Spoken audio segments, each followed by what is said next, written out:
অভিজিৎ বাবুর যে আচরণ, অভিজিৎ বাবুর যে আবেদন, সেটা সম্পূর্ণ রাজনীতির ঊর্ধ্বে উঠে এবং রাজনীতি ঊর্ধ্বে উঠে একটা মানসিকতা নিয়ে শুধুমাত্র যোগ্য চাকরিহারাদের পাশে দাঁড়ানোর উদ্দেশ্যে নিয়ে তিনি রফা সূত্র বাতলেছেন এবং সেটাকে যাতে এক্সিকিউট করা যায় সেই মর্মেই আজকে এসএসসি ভবনে আসা।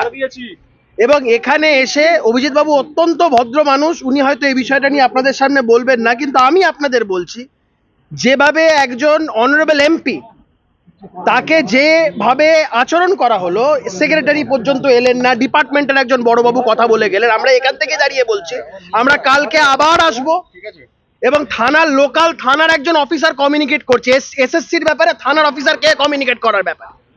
লোকাল থানার অফিসার এসএসসির চেয়ারম্যানের দায়িত্ব নিয়েছেন, এটা এসএসসির চেয়ারম্যান বলুক। যেভাবে একজন অনারেবল এমপিকে যেভাবে ব্যবহার করেছেন সেটা আমার কাছে অত্যন্ত দৃষ্টিকটু লেগেছে। অভিজিৎ বাবু এটা নিয়ে হয়তো কিছু বলবেন না, তিনি অত্যন্ত ভদ্র মানুষ। সেক্রেটারি এখানে থাকা সত্ত্বেও সেক্রেটারি দেখা করেননি, অফিসার তাদের অফিসের একজন স্টাফ বলল তিনি নাকি ইন্টারেস্টেড নন। আমি কোট আনকোট বলছি, তাদেরই অফিসের যে বড়বাবু তিনি বললেন সেক্রেটারি নাকি ইন্টারেস্টেড নন।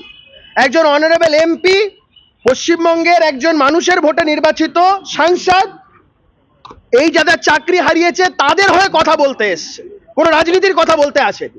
এসএসসি স্বশাসিত এসএসসির চেয়ারম্যান নেই, সেক্রেটারি নাকি ইন্টারেস্টেড নন। এখান থেকেই যে সরকারের মানসিকতা তার পরিচয় পাওয়া যায়। আমরা আজকে বলে গেছি এবং সব থেকে আশ্চর্যজনক ব্যাপার, কমিউনিকেট করছে কি লোকাল থানার অফিসার।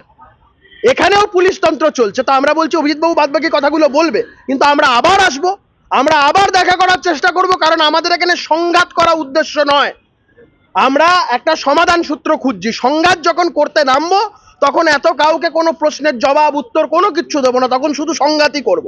কিন্তু যে পরিস্থিতি তারা তৈরি করছে, যে মানসিকতা তারা দেখাচ্ছে, এটা যোগ্য চাকরি প্রার্থীদের পক্ষে খুব একটা ভালো বার্তা যাচ্ছে না। আমি আবারও বলছি, মমতা বন্দ্যোপাধ্যায় দম্ভ ছাড়ুন, রাজনীতির ঊর্ধ্বে উঠুন, অভিজিৎ বাবুর প্রস্তাব মানুন।